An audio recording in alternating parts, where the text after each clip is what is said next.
Low Warriors, Michael Weissman, Patrick Bolger, Jordan, how are you? Bran, Michael, Alexander, everyone doing okay? Team Morning, Dale. doing okay? Morning, Dale. Morning, everybody. Ryan, Kman. Hey, Dale. So, hi, Steve. How are you, buddy? Good. So- How have you been? I've been okay. So, yen doing a little better. Yen's okay. Are we carving out a higher low? Let me start with Ryan. What do you think? We may be, yes. Okay. After the And last couple of weeks, you're not going to get too excited about any moves at the moment. okay. I think it has legs until yields get to about 370. So, I think the yields at bottom, they put in a nice 3 diverging all over the place. So thinking maybe they get back up here. Yeah, it's Just, possible. and with that going on, tough to see the yen not, rallying with it. How about, why don't your quick take on cable, Ryan? Yeah, again, I'm not too sure what this one's doing. We could get a move. All right, you could have the rest of the day off. All right, you blew your wad in the flow show. So I know Kman has more endurance than you. He's wiry and everything. Could probably run 10Ks. So let me ask you, Kman, Hey, are we going to put in a right shoulder here in the pound? that's what they are trying to do, right? But then it should stop in not too far a distance, around 122, 80, 85, something like that. Okay, you watching that? I'm looking at it a little more positive. Sterling has a little more correlation with risk these last couple of months. Oh, interesting. Yeah, I'm a little long cable, little long sterling yen from earlier, cable from Friday, on around those lows there, around your green line. Yeah, sterling yen this morning, but purely because of risk is doing better because there has not been any more accidents over the weekend. Right. That officials are trying to do their best to contain the stuff. We were talking about the flow show. Deutsche Bank looks a little overblown. Yeah, so risk is doing a bit better. But again, we are at the start of the week. It could be the Monday move, and then we see what happens the rest of the week. We are the last week of the month. I was going to ask you, month-end flows. Quarter end, last week of the Japanese quarter. fiscal year. Yeah. Okay. Yeah. There's a lot of flows that can come out of nowhere. I'm talking to a mate of mine in Asia. They haven't seen really too much either on the year-end flows from Japanese companies. It's a bit of a toss the coin situation this year in Japan. A lot went on in the bond market. Anything happening with the BOJ that would create this little turnaround? Well, I mean, my base case is still that the radar is not going to be the big reformer that the market was hoping for, but it's going to be a steady move, probably to some more normalization. But then there can't be any more dead bodies falling out of the cupboards elsewhere, because if that's deflationary or if that's tightening conditions too much, they are going to miss their window again for normalization. So yeah, it's probably going to go.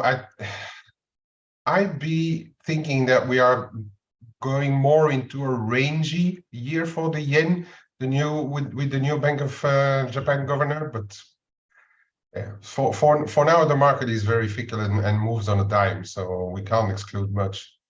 Okay. Any comment generally on the dollar? Dollar turned a bit.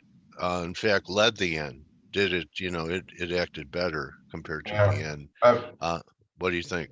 Yeah, if you look at the different dollars, they all go different ways. I mean, I can hardly That's why when you want to trade the dollar, I know that this contract is heavily weighted euro, but yeah, when I still can't decide between what's my preferred shorts and longs between cable and euro, and the way EG is trading right now, it doesn't give me any kind of. I don't feel like I have an edge by being able to call euro pound. Then I just trade Dixie. Yeah, that's because there's a lot of up and down in risk, and different currencies differently correlated to risk, and yeah, risk looks pretty good, doesn't it? I mean, they tried to sell it off last week. Had this candle, and I thought it was significant. Then they had this huge day, took it down, made a new low on Friday, and look what you have here. Can you just 1, 2, 3, and now on the verge of breaking out. Yeah, I tend to agree there. What's the midpoint of March? If you just take the 6th of March, and then on the 13th was the low. What's the midpoint there? So 40.50 and 38.25 is right around here. 39. That's about 39 and 3/4, is it? Or 39 and a half? As long as we're above there, it looks like this can push up a little bit again. Okay, and if the yen has legs, I think, isn't that a tailwind for gold? Yeah, we'll see if we, this was a big line that if you missed the breakout, gold gave you a chance right at the breakout. Yeah, we didn't make new highs, so I don't know. But it's all this one trade again, right? Risk on, risk off. The dollar. Yields higher, yields lower. It's all this one trade again that we see across the board.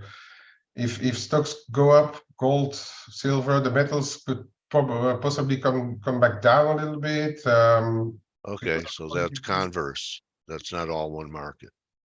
One market, gold would rally with it, with risk.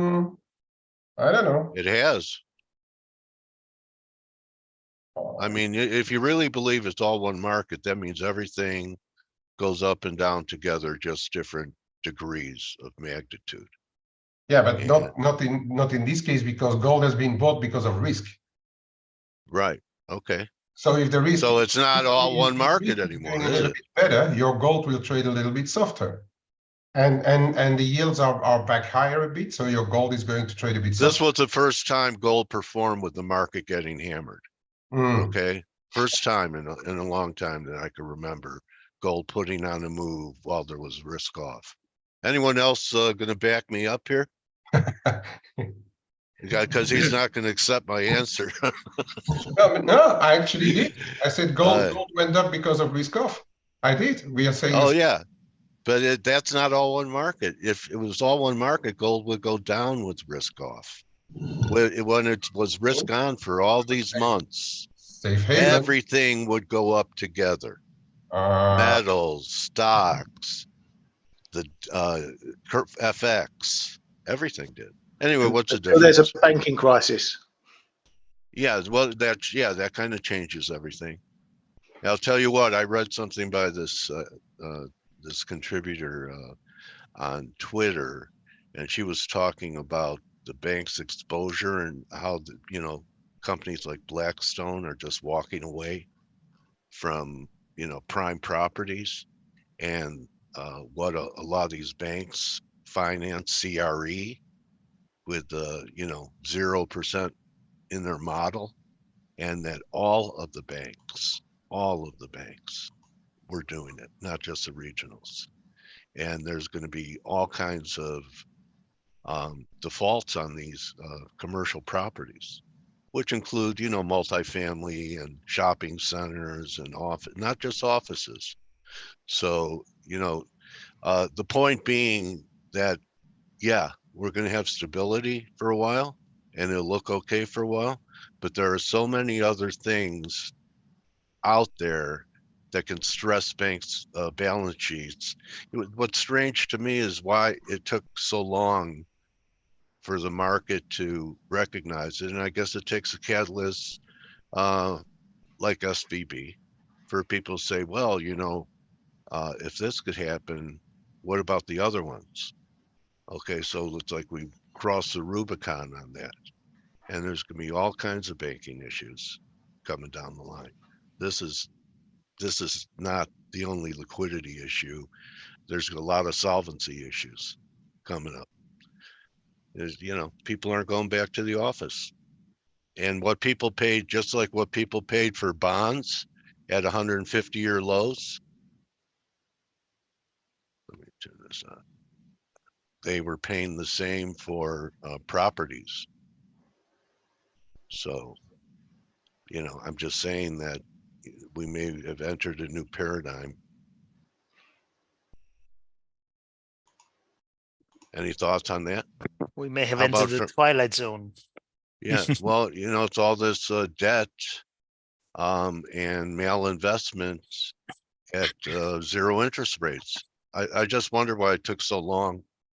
I mean, we were, you know, well, it took a year for people to say, hey, you know, I bet there's some people underwater that bought bonds, that own bonds. You know, I guess they don't look at charts because, I mean, the bond cratering, none of it happened while bonds were cratering much worse than stocks were. Look at that. You have 50% losses on treasuries. I think the catalyst. 60%. I think the catalyst is rates going higher. You know, like Warren Buffett said, when the tide goes out, you can see who's been. It was Buffett, right? You can see who's been swimming naked. And as long as rates were low and you know, governments were handing out checks to people's accounts, and you know, there was money flow. You know, I'm not talking about John Q. Public, bankers. I'm talking about bankers. Yeah, no, they but bought the same Kool-Aid. Yeah, pretty much. I mean, as long as rates are low, there's no problem. And now, but they weren't. I mean, any banker, you think, you know, these guys that, you know, they get from Goldman or went to, you know, Harvard Business School, that they didn't know that, you know, rates were going up all this time. You give them too much credit, I think. Probably. I got to meet quite a few people, managing directors, you know, head of global markets and all that. And yeah, of course, there are some very smart people, but a lot of the people there, you would be shocked. Anyway. Yeah. Anyway, this is one of the biggest bear markets I've seen in, you know, and, you know, and the funny thing is all this stuff is coming out now that bonds have stabilized. So you know, these guys are buying their treasury portfolio for, you know, pennies on the dollar at a pretty good spot.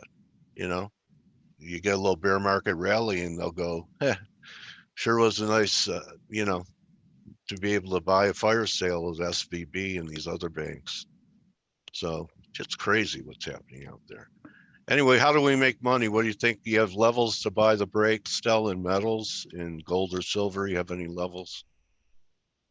My levels are the same as they were, so I haven't reached any of them. I want to add, but I'm not going to add until we break out of this descending channel. If you look on the daily chart of silver, there's a very clean descending channel. The top side at the moment comes in at around 24 and change, 24.10. And 24.50 is the big, huge level. Yeah. Can you know, spell wedge?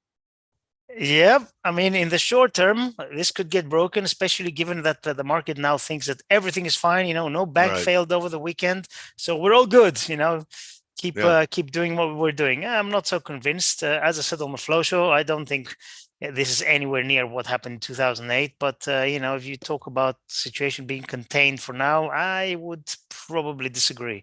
But metals have been doing well, obviously due to the uncertainty and the flight to quality, let's say, or you know, safe haven trade.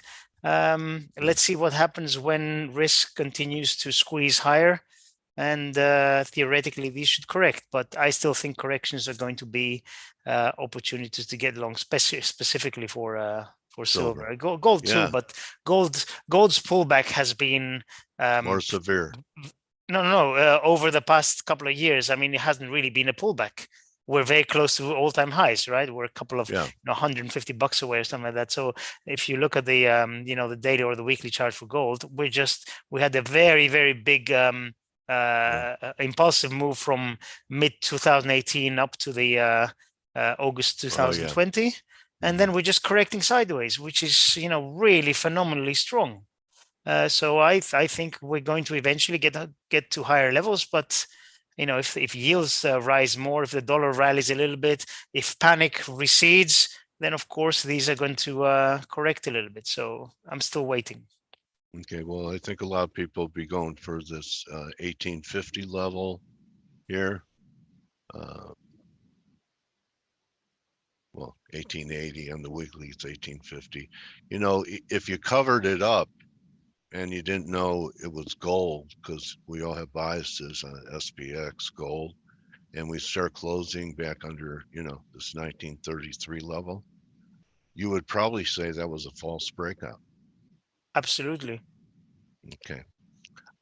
Anyway, that's something else I was considering. Let's bring Ryan back in for, I'm sure he has some conviction now on euro. Why is euro weaker than pound now? So, and what's your take on EG? Do you have, I'm still long. Like it? Okay. Yeah, I'm still long. It's playing nicely with the levels. We've got a bit of a level around the 87s, 70s, 75s. It keeps bouncing off of there. The bigger levels down into that 87, 00, 20 area.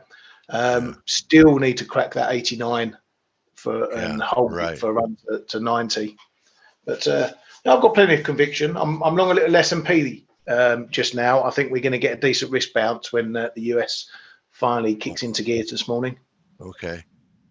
Now, I think there's a possibility that these were important highs, this and this, for, at least maybe something like this.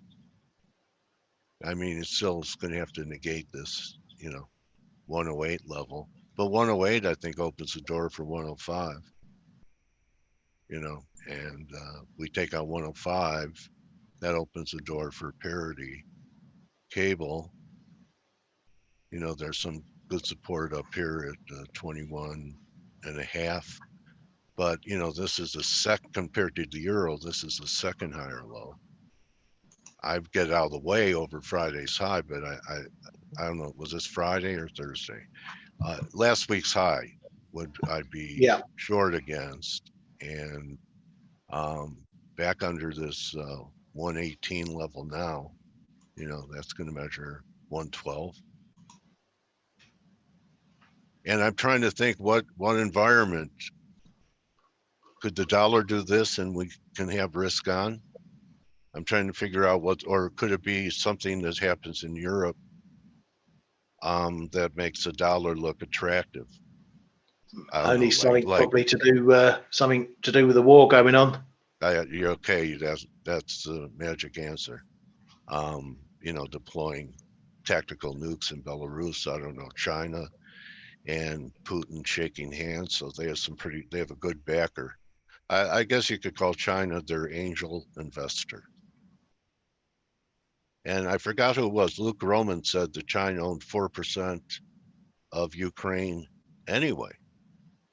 They bought a piece of Ukraine many years. I forgot what the year was, he said. So I guess they want, more than 4%. Yeah. So then that would do it, right? Or it could be maybe European banking thing that, what people have been saying for a long time. Like right now, it looks like we're the epicenter, and Credit Suisse was sick anyway, and Deutsche Bank has been problematic for a long time. But maybe, they haven't had the solvency deal with a bank run. They avoided it, but maybe, and how people said the U.S. banks were in so much better shape than Europe because they cleaned up their balance sheets, and Europe never did. they went through the rule change, Dodd-Frank, all of that stuff. So, that was a narrative I've heard for years on CNBC, that U.S. banks are in much better shape because they cleaned up their balance sheet after that depression. Yeah. Anyway, okay. Who else wants to take over? Blake should be here. Oh, how about you, I'm Steve? not here. You'll I'm fill not here. up some. Oh, I'm he's not not here. here. You'll do some. not here. All right, Steve. What do you think of the metals? I'm here. Just don't want kidding. Steve to I'm talk? sorry. I'm trying to trade right now. you Give were me one okay. second. Go ahead, One trade. second. I have Just- Steve. I forgot Steve was here. We haven't talked to him. Steve. How you doing? Yeah. Good, mate. Well, Blake's Here, trading. I'll Steve. take over and Steve, you talk. Okay. So All right, go ahead. And, Take over and good talk. morning, everybody, by the way. Guten Morgen. Guten Morgen. We just started Buenos dias. We did the time change. Dale, it didn't change for us, but everybody else, we're kind of back to life is normal now. I was just in the middle of just putting in a trade into the trades room just a second ago. And I think I just screwed that up. I did. So sorry. So Steve, what are you seeing today in European trade? I mean, it looks like a lot of consolidation, huh? Yes, for the time being, it looks like we're consolidating. Obviously, the fact that we didn't have any bad news during the weekend is good. But it is more than obvious that the market is hesitant to switch to risk on mode just because we haven't had any bad news yet.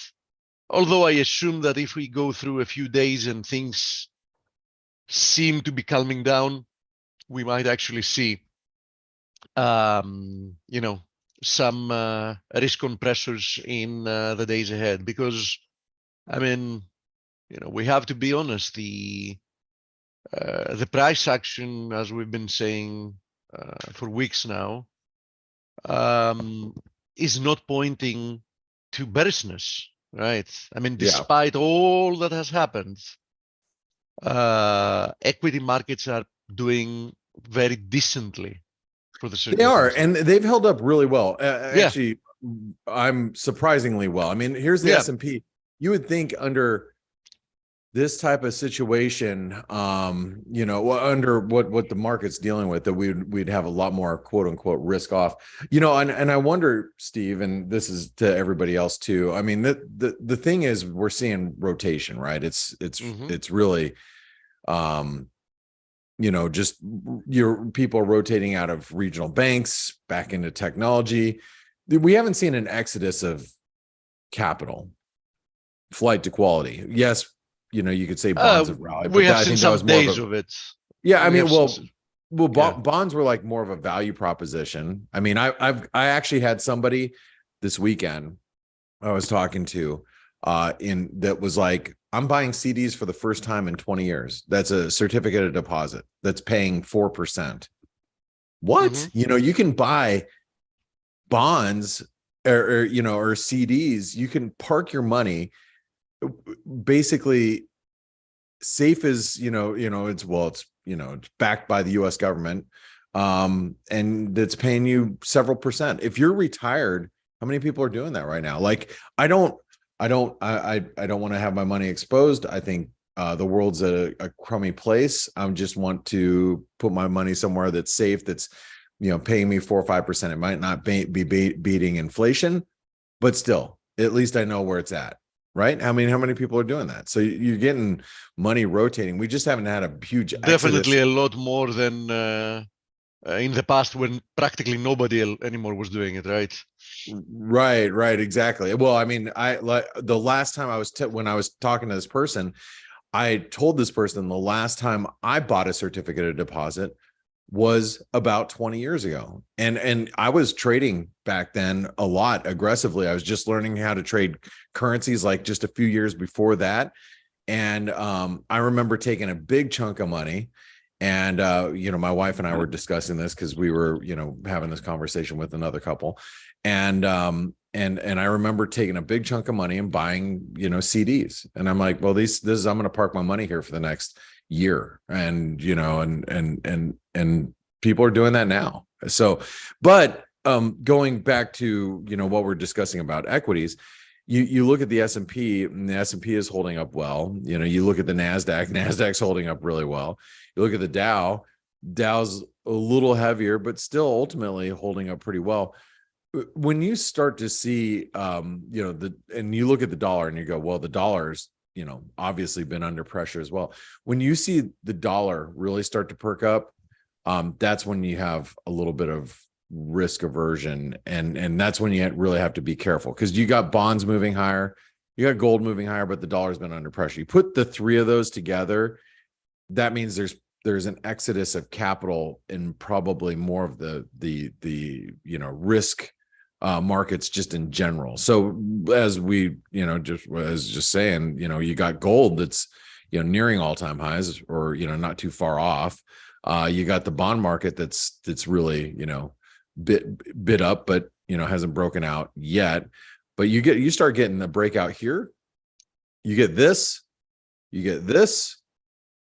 and you get this. I like that. Keep going. And you and you get this, and that's when we finally will see this, in my opinion. You know, that's when all the safe havens start going up together. But, you know, that's not really the case right now. We got who got suckered to buy SVB's crap today? First Citizens Bank. Suckers. Bought all of it. Suckers. Good luck, guys. I'm just They kidding. bought it cheap, man.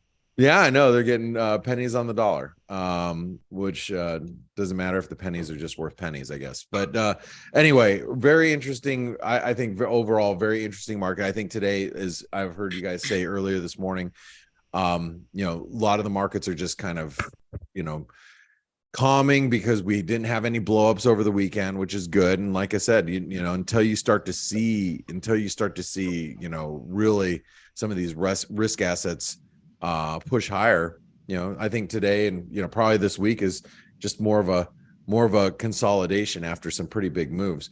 But let me ask you guys this. March Madness was a blow up.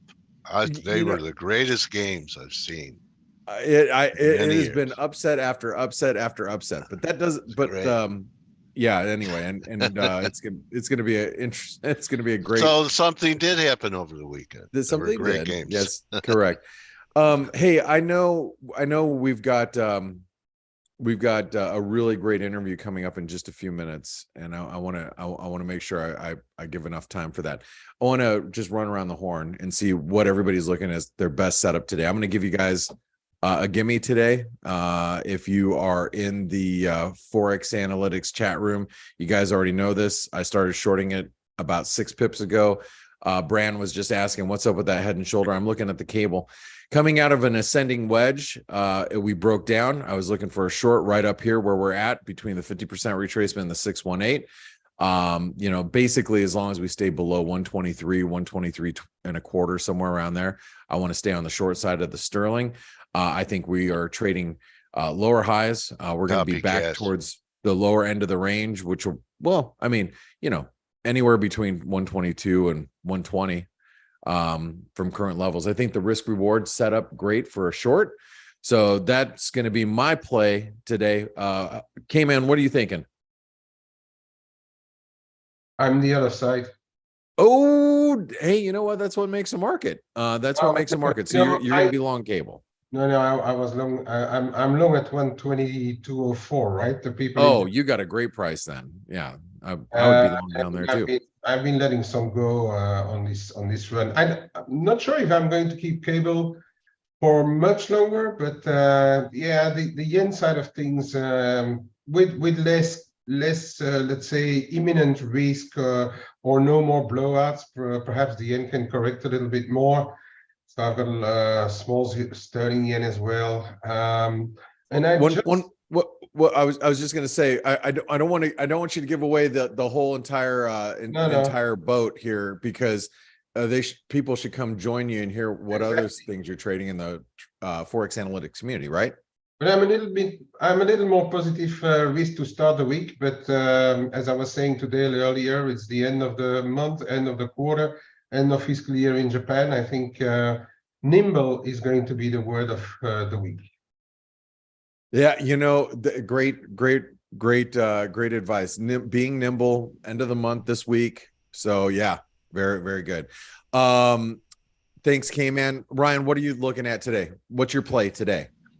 As mentioned, S&P. Okay. And I'm sorry, I wasn't listening to you earlier because I was updating analysis. So what are you going to do with it? You're going to go long, right?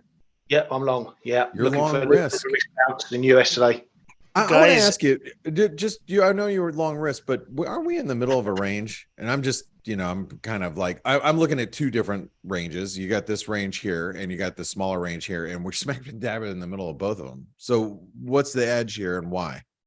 Well, I can't obviously buy the low because we're already up above it, but no, it's purely a trade for hopefully the early part of the US session when cash opens and when you guys finally wake up, have your cornflakes and your 8 cups of coffee and 12 donuts, and hopefully you'll buy risk because someone's decided to buy SVB. Do you think all Americans eat donuts? I mean, by the way, I did eat a donut today, and it was really good. This weekend it was really good. First time in like a couple months. Anyway, all right. Thanks, guys. Ryan. One more thing before we give it back to Dale. I was looking at a piece that we published, by the way, on Trader Summit site. CTA positioning in the S&P has not been this bearish since 2016, and before that, probably I think 2008. Very, very bearish. And you know how these go. Once things start going, they all start reversing. And I think a melt up in risk could be possible simply on that. And also we have a quarter end, right? So there's going to be a lot of window dressing and stuff. So I think there is a risk for risk to rally. This is the most bias I've heard you, Stelios, in a long time. Okay, Steve, any thought? I know we have an interview right now. Like, Steve, what last minute ideas? I totally agree with what Stelios just said. I think it's very, very worrying that despite not having seen practically a move, there is a lot of bearishness with equities, and that makes me even more cautious with the potential of downside. Man, you, Stelios, Ryan, Party are poopers. all long risk. Dale, I mean, I'm going to let you take over, but hopefully you're going to thank you. You're going to join thank the bear you for camp your with me. patience in us. What's that? Thank you for your patience in us. Yes. So Dale, it's all yours, buddy. Thanks everybody for joining us, and enjoy this wonderful interview that Dale put together. Anas El-Haji, welcome back to F.A.C.E. You're exactly the person I wanted to talk to today. With what's happening in the world, I'm trying to promote you. There you are. Welcome back to F.A.C.E., partner. There you go. Your mic should be hot. You have a hot mic? Not yet, it's muted. Let me go ahead and unmute yourself. Oh, there you go. He's I unmuted. have him. Good morning, everyone. Hi, Anas. Thanks for your patience and hanging out. You're exactly the guy I wanted to talk to today. Are you going to be sharing your screen? Well, I already sent you the link if you want to share it from your side. Otherwise, I can share it from my side. Yeah, go ahead, because I'm not the share screens at the bottom.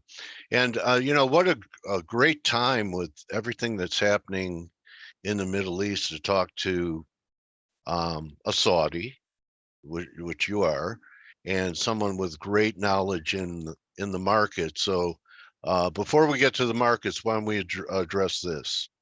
I believe there's a paradigm shift when G goes to Saudi Arabia and brokers some type of deal with Iran, which you know, been historical enemies forever. The Saudis bought arms for us with the, you know, the rationale to defend themselves from Iran, and now it's going to be a different story. Has the U.S. lost its petrodollar advantage? And And I noticed today that China's going to come in and they're buying a lot of distillery space in Saudi Arabia. What do you think about what China has instigated? Sure. Do you see my screen now? Yeah. This is the screen for our Substack. And I'm scrolling down here, and there is this one that says Saudi-Iran rapprochement, Iraq crude flows, and Europe's gas supplies. Okay. All right. So you covered it. Yeah. I see it. Yes, we covered this in details on March 13th. And on the day of the news, basically, we had this long interview with a top expert on this issue, which is who is Dr. Bernard Haeckel. So you can see it, Saudi-Iran relations interview with Professor Bernard Haeckel. So you can see that on our Substack. But if you go to that Saudi-Iran rapprochement and you click on that, and here is the long analysis. And this is all on your. This is all on your on the blog? Substack. Yes. Yes. Okay. Substack is like a blog, right? Correct. And I did send you the link if you'd like to repost it later on. Okay. But the idea here is as simple as this. It seems that the media exaggerated those moves in various ways. From our point of view, it is mostly returned to pre-2016, not more than that, which means that before 2016, there was an embassy, a Saudi embassy in Tehran. There was a diplomatic relationship with Tehran. There were problems in Yemen, there were problems in Syria, etc. And what happened is in 2016, there was Yemen, some rebellion within Saudi Arabia in the Shia community, and the government decided to execute 50 people, and they did. And as a reaction, the Iranians went to the streets and they attacked the Saudi embassy and they burned it. And that ended the diplomatic relationship between Iran and Saudi Arabia. That was in 2016. So since 2016, there was no relationship or no diplomatic relationship between Iran and Saudi Arabia. Right now, they are going back to pre-2016. So they are establishing diplomatic relations. They are opening the embassies in both countries, etc. And it seems it's purely political, has nothing to do with anything else. We've seen some. That's hard to believe that it has nothing to do with anything else. With the biggest commodity consumer on the globe, it has to have more to do than just a diplomatic I'll tell you why. I'll tell you why. Okay. The reason why, because what is the Saudi biggest problem? The Saudi biggest problem is Yemen. It's not oil prices. It's not oil sales. No. It's Yemen. It is really draining the budget, draining the economy, draining everything. Okay. So they really want to end the issues in Yemen. And the Houthis are in charge of northern Yemen in Sana'a. And who is supporting them? Who is sending arms? The Iranians. The Iranians. Yeah, they're proxies. And in Syria, basically, it seems this is part of the deal. They are trying to return the diplomatic relations with the Assad regime, which is causing some problems within the Arab world because, as everyone knows, he is a criminal. So it is really political and mostly related to Yemen issues. The Iranians were, because of what happened, they were not able to send their pilgrims to Mecca, to the holy city of Mecca in Saudi Arabia, which is a big issue for the Iranian public. So they really want their people to go to Hajj. That's one issue. At the same time, there are other issues related to Gulf states basically financing several media outlets that are against the regime, that are broadcasting in the local language. And what does China get out of this? Well, this is one of the issues that I think was exaggerated because China has no military presence in the area, so they cannot guarantee anything. In my view, because let's say if the deal fails, what China can do? Nothing. Nothing. And China is not going to sacrifice the businesses in Iran just because they are mad at the Iranians because they embarrass them.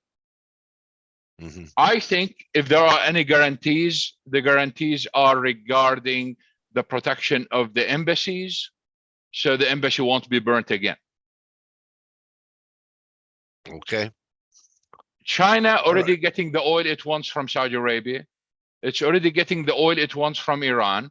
It's already getting the Iranian business, especially the infrastructure and everything else. Iran and Pakistan are very important for China.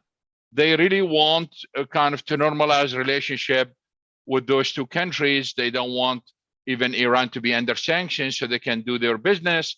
So they are normalizing in a different way. Yeah, well, I mean, China is looking for new membership in their new club, and they do want to de-dollarize the world. I don't think so. You don't think they want? No.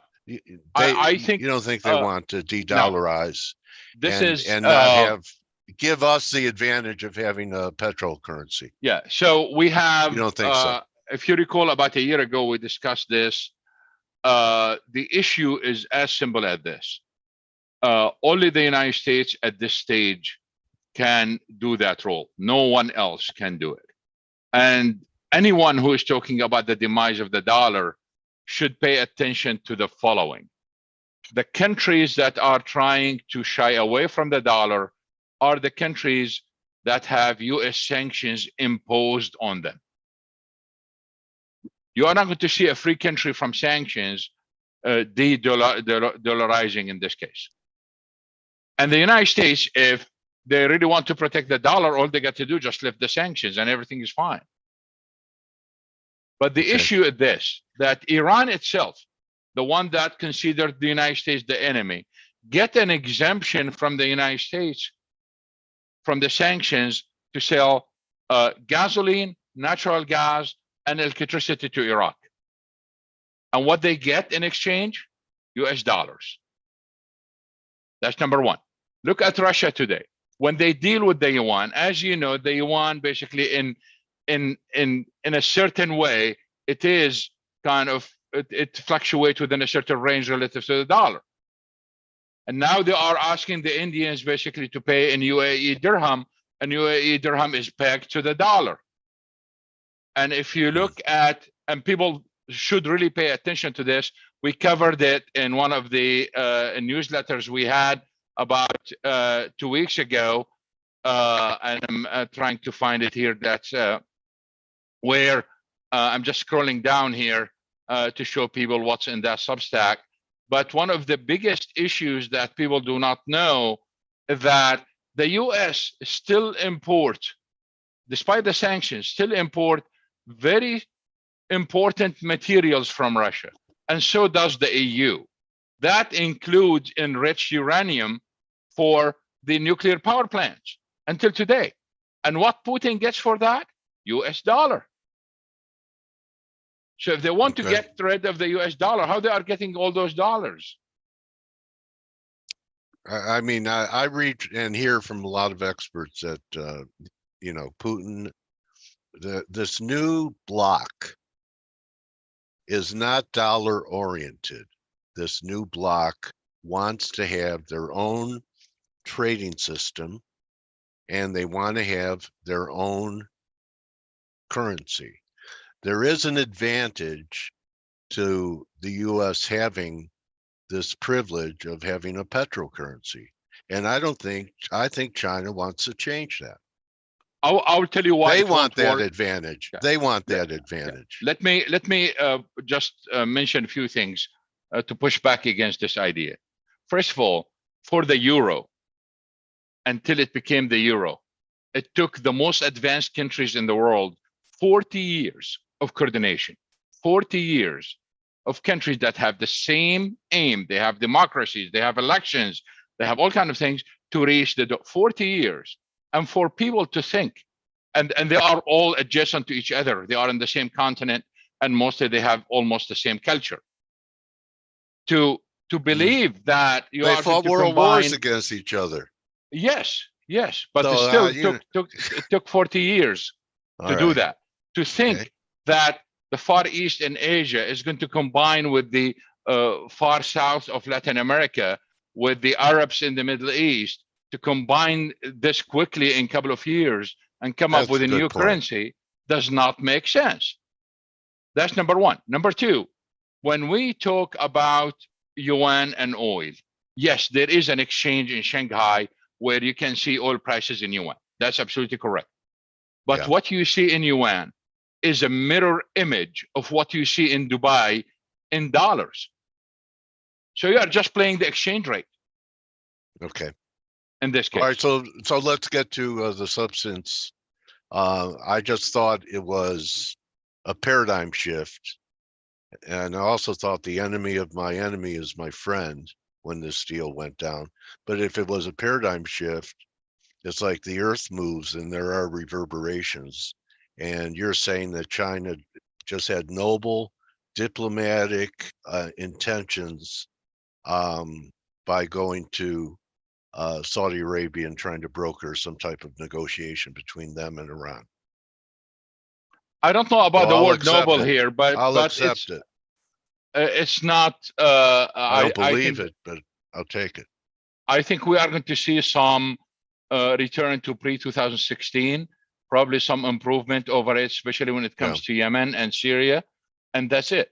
And then, a day or two after Iran started lobbing missiles, I mean, if the U.S. didn't have bases in Syria, they wouldn't be a target. Yes, but for those who are for those who are interested, we've discussed that in that newsletter that I just showed you earlier. We discussed this, and basically we had two predictions there. One prediction is that we might see some attacks on oil facilities or oil tankers somewhere because someone wants to derail this deal. And all of a sudden, we've seen those Iranian attacks on U.S. bases in Syria. And I think that fits with that prediction, that someone is trying to derail this deal. Because we've seen it before. Remember the 4 tankers that were attacked in Fujairah when Fujimori, who was the prime minister of Japan at that time, was visiting Tehran. And someone wanted to prevent him from meeting certain officials by literally bombing those ships, because one of them was Japanese and the other one was going to Japan. So this derailment was expected. The U.S. response to that was really quick and powerful. But we got to be careful, because I think we might still see some activities to derail those efforts. Right now, things are calm because it's the month of Ramadan. But we still need to wait to make sure that this is going to go forward. Our attendees want us to get to oil prices, and I'd say that otherwise I'd go to talk about Netanyahu, who needs a distraction from what's happening in Israel, and we know how he feels about Iran. So why don't we get to the structure of oil? Recently traded down to about 65-ish. People are starting to say too much downside here, that oil is the buy of the century. Do you believe it is the buy of the century or the buy of the week?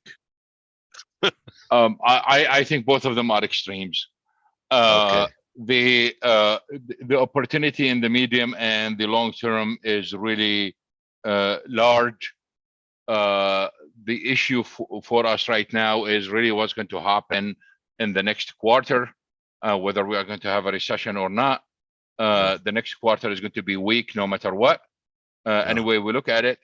We have our own, for those who are interested, they can go to our Substack, or they can search literally this expression, which is 2023 oil market outlook in Google, and they can find it.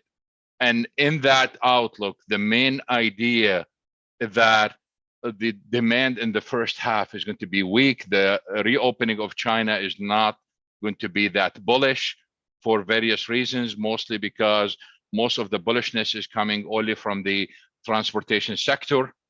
And if you look at all the other issues related to demand, everything you see is weak. The dollar is still very strong, and it's wreaking havoc on oil demand in most of the world. And all those forecasts that claim, 125 and 120, etc., has no basis. Not before and not now. We are going to see improvement in the second half, especially in the fourth quarter. Even if we end up with a recession in the second quarter, I am still bullish on the fourth quarter of this year. The OPEC already, or OPEC Plus, already sent so many messages in the last 2 months that the cut they agreed on in October is going to stay, which means that they are not going to increase production and they are not going to cut. And they think this recent the recent decrease is mostly financial, is not related to decline in oil demand. My view is, if they see an actual decline in oil demand, they will cut. Do you have a new range? Do you have a new range now? Now that we've tested and taken out, I think you had like a $70 range prior. Has it shifted now that we've traded underneath the floor? No, not really. I mean, because when you talk about range, you still talk about minus plus a few dollars this way or this way. I think without a recession, we are range bound. A recession will force prices down. Where, 40, 42? No. I think that should be too low. Okay. OPEC Plus is going to react the moment they see a decline in demand. And let me explain this to the audience, because it is very important, and why the Saudis are frustrated with the media. The first person to know whether demand is decreasing or not are the sellers. They are the one who are getting the orders 2-3 months ahead of time. Right. True. Before anyone knows about it. So they are frustrated because you have all those propaganda pushers or agenda pushers on one side who wants oil to go up or down, etc. While the Saudis are frustrated because they see the market before anyone else. And they saw this early in like September of last year. That's why they cut production, and the Biden administration got mad because they said they did it before the election. Well, look, they are not going to lose billions of dollars just for the election in the United States. It didn't support prices anyway. Well, it depends, because prices probably would have been way lower.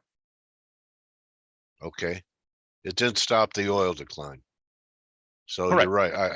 I guess then we could have been at, instead of 64, we could have been at 50. Yeah, basically we have, for those who are interested, if they go through that Substack, we have a whole newsletter basically discussing what should have OPEC, what should OPEC do that before the meeting. I tell you what I'd like to read: A World of Never-Ending Energy Crises. That's a very good title. Yes, this is an article that was published in Petroleum Economist, and it is posted there on the Substack. And basically the whole argument in the whole article that we are going to move from energy crisis to another because of the various contradictory policies of Europe and the United States. Any view on the grinding war in Ukraine and its effect on oil? As right now, what we saw so far is, and we have a full article that's a very long, like several page article on the first anniversary of the Ukraine war with all kind of charts and data for those who are interested to see what the change and what happened. What we saw basically is this massive redirection of energy trade worldwide that we have not seen since 1973. And it's way larger than what happened in 1973, 1974. So we have a major shift. And the issue here is most of the shift is permanent. It's not like the war stops and everything goes back the same way it was. Yeah. We are building infrastructure that makes this change permanent. Yeah, And just this like is really, yeah, just like what happened with supply chains on other things like semiconductors. absolutely. And the problem with that is we are ending up with inefficient market, because the natural market for Urals crude, for example, is Europe. And now you have to use oil tankers that will go triple the distance to deliver that oil. Yeah. All the things we took for granted, right? That we thought were, you know, and we were just ungrateful for, have been dismantled. Absolutely. But we got to remember the following, that despite all the rhetoric and everything we heard about the sanctions and how bad Putin is, the EU and the US still trade with Putin. And the EU has played so many games to keep oil and natural gas supplies coming to Europe. So let's remember the following. Natural gas still coming to Europe. 20% of the LNG that comes to Europe today, 20% of the LNG that comes to Europe today comes from Russia. And in the agreement of the sanctions of the EU, they allow products coming from Russian oil to come to the EU as long as those products are refined in a third country. So they are getting the Russian oil, but refined in India and China, and they are, for some reason, willing to pay the high price. Who do you or your sources think blew up that pipeline, the Nord Stream? I have no idea, but the argument... Oh, you are such a diplomat. No, not really. The argument I made long ago, that if you really analyze this, the Biden administration has no interest, period. Because all the efforts of the Biden administration was to secure energy supplies to Europe. Right. To the extent that they themselves basically decided to, despite the sanctions on Venezuela, they allowed Venezuela to export oil to Europe. Despite the sanctions on Iran, they allowed Iran to export oil to Europe. They got involved with a lot of diplomatic efforts to convince Qatar and Japan to divert LNG shipments to Europe. Okay. So why would he blow up? Yeah, why would he do that? There's just conspiracy theories out there. Unless there are, like, just like with the issues of the Iranians and what happened in Syria recently, that there are certain factions, not the administration itself, there are certain factions who have interest in this. But there is, if you look at the policy, there is no interest in this. And they got lucky this year, and they got lucky on two fronts. Yeah, first, we did not have hurricanes in the Gulf of Mexico that limited the LNG exports to Europe. And like you said, the other one is the weather. If next winter is going to be, the summer, that's when they need the LNG to build up the storage. If we end up with several destructive hurricanes in the Gulf of Mexico, and then followed by a really severe winter in Europe, there will be a lot of problems in Europe, and nothing. It never happens when everyone's thinking it's going to happen. Next year could be the problem. Weather patterns are changing too. A big one for the world is El Nino, La Nina out in the Pacific. Correct. And we do provide analysis on natural gas supplies and LNG in Europe every single week. And the view right now is watch next winter, because if the summer in the Gulf of Mexico is severe and the winter in Europe is severe, Europe problems are going to be really the world problems by that time, because prices of LNG are going to go through the roof again. And that's why China is preparing for it, by the way. China right now, they are reneging on coal commitment for fear that LNG prices will go through the roof. Okay. Well, they're pretty good commodity traders. I know that. So, you know, and you know what else you do? Every time you come here, you straighten me out from all the, you know, some misinformation and stuff that I consume on FinTwit. And I still have, you know, some original thoughts too, but This is a badge of honor, Dale. What? What you just said is a badge of honor to me. Okay. You do that for everybody, because a lot of people, yeah, everyone who follows you, and that's why they follow you, is because you bring reason to an environment where information is, you just hear everything, and you speak with authority, and you do that for the whole, and you know, anyone who hears or reads your words. So go to his Substack, everybody. Go to Anas's Substack. You can follow him on Twitter at Anas El Haji. And I always appreciate you being here. Hope you have a great Ramadan. Inshallah, my trading warrior. Inshallah, inshallah. Thank you. All right, everyone. Anas El Haji, and he's one of my go-to oil people, and he covers everything. So you could join the team in 14 minutes on the Morning Edge. Don't just count your barrels or wells, count your blessings. And we'll see you for Turnaround Tuesday. You know, some guy on Twitter said he followed me. He said he invented Turnaround Tuesday. Isn't that funny? All right. I'm not saying I invented it. Thank you, Anas. All right. Have a great day. All right, buddy.